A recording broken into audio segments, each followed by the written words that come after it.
Мы работали весь год, чтобы на столе были чистые мандарины. В Новый год с чистой головой. Так гласят постеры водоканала на ремонтной точке на Чистопольской. Здесь идет реконструкция инженерных сетей. Говорящие плакаты казанцы уже оценили. Для позитивного настроя все-таки поздравления от водоканала нам. Они постоянно какие-то новые вывешивают, интересные свои мысли. С недавнего времени начал замечать, то, что стали подвешивать. Для поднятия духа, чтобы люди отвлеклись от проблем. Креативный прорыв водоканала жители оценили хорошо, а вот нетворческие прорывы – плохо. За 2 года только в Новосавиновском районе произошло около 40 аварий. Связано это с насквозь прогнившим третьим северным канализационным коллектором. Уже с февраля сотрудники водоканала занимаются его реконструкцией. Но казанцы не понимают, почему эта работа тянется так долго.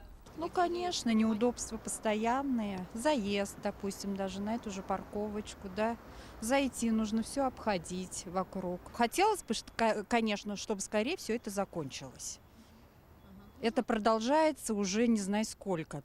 Сделают, месяц проходит, обвал, опять асфальта. Неподалеку квартиру снимаю, и уже где-то полгода, наверное, запах в районе присутствует. Такой специфический. Сразу понятно, канализацию делают. Район уже строился давно, поэтому прекрасно можно понять, что рано или поздно приходится делать такую работу. Так что многие расценили новогодние постеры водоканала как средство для отвода глаз. Но сотрудники предприятия с этим не согласны. По их словам, цитаты развесили как новогодний подарок, а работы на аварийном участке идут строго по плану.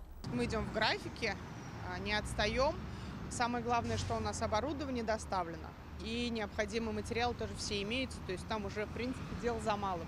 Но, конечно, это все занимает большое количество времени. И не всегда эта работа видна. Но, наверное, и не должно быть так, что бесконечное количество техники там должно работать для того, чтобы это все реконструировалось. Тут разные этапы, разного рода работы, но они продолжаются и не прекращаются вообще ни на минуту.